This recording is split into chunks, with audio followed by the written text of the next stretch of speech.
Chaque jour une histoire vraie, une info qui nous éclaire, des mots justes, des faits sincères, c'est la première, la lumière. La première TV, authentique, pure et claire, présentée par Saint-Tige Senga, la voix qui nous éclaire. Yes! Ensemble, on découvre le monde tel qu'il est. Sans masque, sans détour, Toujours vrai, toujours vrai. la première TV, la vérité, c'est notre affaire. Pure et claire, authentique lumière. La première TV sincère. Bonjour à vous, chers téléspectateurs de la Première TV. Voici votre café matinal et on commence par cette information de l'Ouganda qui remet aux autorités congolaises les militaires repliés de Goma. Compatriotes, les militaires congolais ayant franchi la frontière ougandaise lors de la chute de Goma, chef-lieu du Nord Kivu, ont été remis aux autorités provinciales au poste frontalier de Kasindi, Lubiria. Nous sommes en territoire de Beni. Les gouverneurs militaires du Nord Kivu, le général-major Somoka Koulevaris, a salué le gouvernement ougandais et les militaires de UPDF pour le bon traitement réservé aux soldats congolais durant leur séjour en Ouganda. Près de 10 soldats des FARDC ont été présentés à l'autorité provinciale en présence du commandant du secteur opérationnel Sokola Grand Nord, le général Mugisa Mouleka Joseph et du général-major Stéphane de UPDF, chef des opérations Soudja. Selon le gouverneur, les services de migration ougandais a procédé à cette remise officielle en collaboration avec la Direction générale de migration des GEM de l'RDC. À cette occasion, les officiers congolais et ougandais ont discuté et adopté plusieurs points visant à renforcer la coopération bilatérale, notamment en matière de sécurité et aussi de gestion frontalière, rapportent des sources sécuritaires. À toutes nos populations de l'Est, sachez que nous sommes pleinement mobilisés et que l'on ne vous oublie pas. C'est justement le contexte que je voudrais, au nom du gouvernement, condamner dans les termes le plus forts les massacres des civils qui a eu lieu à Biambwe, dans les territoires de Lubero au Nord Kivu, où nous avons reçu des rapports qui parlent d'une vingtaine de morts, des personnes qui ont été ciblées par les terroristes des ADF. C'est ici l'occasion de rappeler la détermination du gouvernement à mettre fin à ces phénomènes et que nous nous tenons aux côtés du gouverneur militaire de la province du Nord Kivu pour donner des réponses urgentes à ce que cette situation impose et que toutes nos populations, d'où qu'elles se trouvent, sachent que le gouvernement travaille d'arrache-pied pour apporter les réponses qu'il doit apporter pour les situations que nous connaissons. Toujours dans cette édition, chers compatriotes, on vous parle de la province de l'Ituri avec l'arrestation d'Erema Dzibo, cadre présumé de la milice Zaïre CRP. Nous sommes précisément à Boulé. Les services de la police d'investigation criminelle PIC ont arrêté le lundi 17 novembre de cette année à Boulé. Nous sommes dans le territoire de Djougouan-Ituri, un homme présenté comme Erema Dzibo, identifié par plusieurs sources sécuritaires comme l'un des chargés des opérations de la milice Zaïre CRP dans la localité de Baraka. Selon ces sources, le suspect a été transféré à Bunia via l'aérodrome de Mahagi pour des auditions approfondies. Des acteurs politiques et des responsables de la société civile affirment que Erema Dzibo serait impliqué dans l'attaque et a conduit au vol de plus d'$1 million appartenant à une ONG humanitaire destinée à l'assistance alimentaire de la population déplacée de Djougou. Ces accusations n'ont pas encore été confirmées par les autorités judiciaires. Erema Dzibo est également soupçonné d'avoir recruté les jeunes dans les zones de Boulé et de Mahagi pour le compte de la milice CRP Zaïre sous influence de Baraka Amos, un chef rebelle repoussé de Mabanga lors d'opérations menées par les rouleaux compresseurs de la RDC. Aucune date n'a été annoncée pour l'ouverture officielle du dossier devant les autorités judiciaires. Les investigations se poursuivent pour déterminer l'implication exacte du suspect dans les activités criminelles reprochées aux groupes armés dans les territoires de Djougou. Sur ces images tournées ce dimanche sur le site minier de Kalando, des centaines de creuseurs sont revenus. Sur ces terres riches en cuivre et en cobalt, ils ont ce samedi survécu à un mouvement de panique massif. Il a entraîné la mort de 49 d'entre eux. Cette mine est située dans la province du Lualaba, dans le sud du pays, tout proche de Kolwezi. La mine est une concession, elle est gérée par un propriétaire et les creuseurs s'étaient accordés pour entrer les samedis et dimanches afin de retirer des minerais leur façon de gagner leur vie. Mais ce samedi, ils étaient attendus par des militaires, selon le responsable des creuseurs. L'incident a été causé par les balles tirées par les militaires, les GR, la garde républicaine vers les creuseurs. Ils ont commencé à fuir. Dans la mine, il y a des tranchées pour les eaux du bassin. Il y a un petit pont presque de 2 mètres. Alors, vu le grand nombre de creuseurs qui fuyaient les balles, ils sont tombés dans les tranchées d'eau. Ils se sont piétinés les uns les autres. C'est comme ça que les gens sont morts. 2 hommes ont été blessés, dont celui-ci transféré à l'hôpital. Un major a refusé de nous laisser entrer sur le site. Il était accompagné de 2 éléments de la garde républicaine et d'un élément de la justice militaire. Il a ouvert le feu. Alors que j'avançais sur le pont, le major a visé le sol avec son arme devant mes pieds. Il a tiré encore et nous nous sommes repliés. C'est là que je me suis rendu compte que ma jambe était paralysée et j'ai constaté que je baignais dans le sang. Le service d'encadrement de l'exploitation artisanale a très vite sorti un rapport circonstancié des faits qui se sont déroulés samedi matin. Il valide l'histoire des creuseurs mais va plus loin sur l'exploitation de la mine. D'abord, cette mine ne respecterait pas la vie technique. C'est une exploitation semi-industrielle et non une utilisation artisanale par les creuseurs, comme préconisé. Ensuite, nous apprenons que ces artisans et leurs coopératives ont adressé des courriers aux autorités en mars dernier. Dans le premier, la coopérative fustige l'occupation du site par les militaires. Dans le deuxième, le collectif des creuseurs fustige lui aussi avoir été chassé par des éléments armés protégeant un partenaire chinois. Le rapport fournit des images issues de cette vidéo. On y distingue les corps sortis des tranchées. Les questions restent sans réponse. Pourquoi des militaires gardaient-ils un site minier? Qui est l'exploitant du site? Et au profit de qui? Et pourquoi les creuseurs ont-ils été repoussés?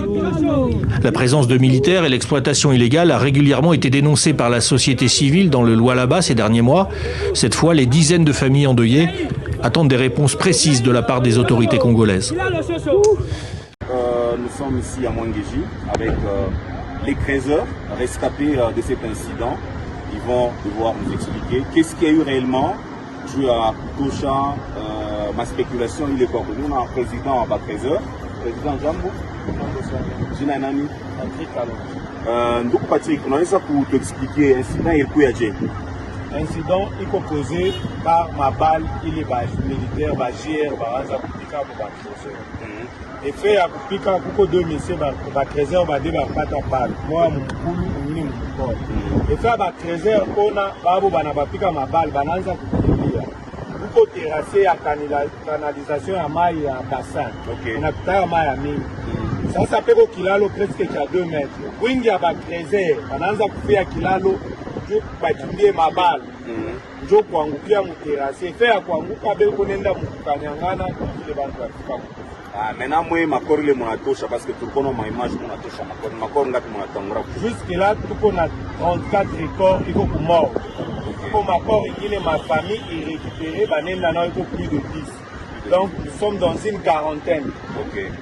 Maintenant balé ba blessé par balle be ngapi ko beko ba 2.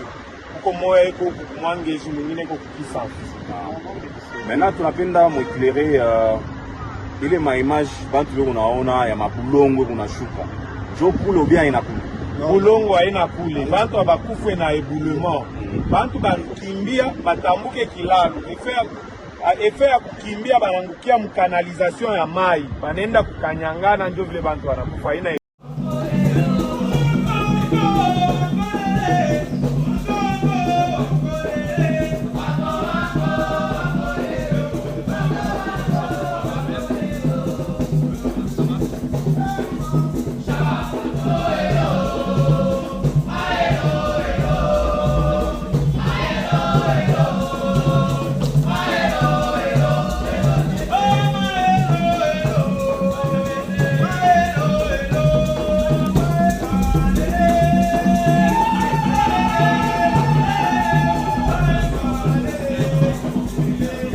Votre présence aujourd'hui constitue un signal fort et marque en même temps notre volonté collective de donner à la CIRGL tout son sens, toute sa vitalité et toute sa légitimité. Notre ambition est claire: faire de la République démocratique du Congo un État intégrateur, un trait d'union entre les peuples, une pierre angulaire de la coopération régionale africaine. C'est dans cet esprit que la prochaine présidence congolaise de la CIRGL veut placer la diplomatie économique au cœur de son action, car nous savons qu'il ne peut y avoir de paix durable sans développement et qu'il ne peut y avoir de développement sans infrastructure, sans échange, sans emploi et sans inclusion économique. Mesdames et messieurs, à vos titres, grades et qualités respectifs, tout protocole observé. Je n'ai sincèrement qu'un mot à vous adresser: merci. Cela n'est pas une simple formalité, c'est une véritable expression de gratitude. Ce segment de haut niveau marque le premier acte d'une nouvelle dynamique régionale pour une CIRGL résolument en action. L'intégration économique régionale est une voie privilégiée vers une paix durable. Mesdames et messieurs, finie cette messe d'affaires, il nous incombe de relever un autre défi de taille. Il s'agit d'éviter que cette activité ne se relève avec le temps en un simple talk show sans lendemain. Un véritable travail d'accompagnement et de suivi s'avère essentiel pour donner vie aux idées et projets issus de nos interactions afin de nourrir les prochains rendez-vous. Je vous invite chaleureusement à vous joindre à nous pour maintenir cet élan dynamique et ambitieux, tout en nous projetant déjà vers la deuxième édition de la rencontre de haut niveau. Ensemble, continuons à bâtir des ponts solides pour un avenir prometteur dans notre région. Je vous remercie.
Non, mais tout est possible dans le football. Hein. Vous savez, les joueurs congolais ils nous ont fait plaisir hier. Ça fait longtemps que j'ai pas vu l'équipe nationale jouer de la sorte. Ça nous a fait du bien, quoi. C'est pas pour rien que je me suis déplacé de Mbinza jusqu'ici pour les encourager. Et voilà, quoi. Non, mais je crois qu'ils ont montré la mentalité parce que j'avais vu le match contre le Sénégal. Il n'y avait pas ça. Comme ils ont joué contre le Cameroun et contre le Nigeria. Donc cette fois-ci, ils nous ont démontré que mentalement, ils sont forts. Il y a de quoi. C'est-à-dire, à tout moment, il faut se méfier, hein, parce que là maintenant, on est dans une phase finale. Donc on a éliminé les deux géants d'Afrique, mais il faut qu'on soit concentré en bloc pour affronter les équipes d'Asie et d'Amérique. Un message d'espoir à toute la population de la RDC. Comptez sur ces joueurs, hein, parce qu'ils nous ont démontré qu'ils sont bons. Voilà. Voilà, chers téléspectateurs, c'est par ici que s'achève notre émission. Merci à vous de nous avoir suivis. N'oubliez pas de vous abonner s'il vous plaît si ce n'est pas encore fait, d'activer la petite cloche de notification pour recevoir nos informations à temps réel. À la présentation, votre humble servante, Saint Tiché Senga. Portez-vous bien.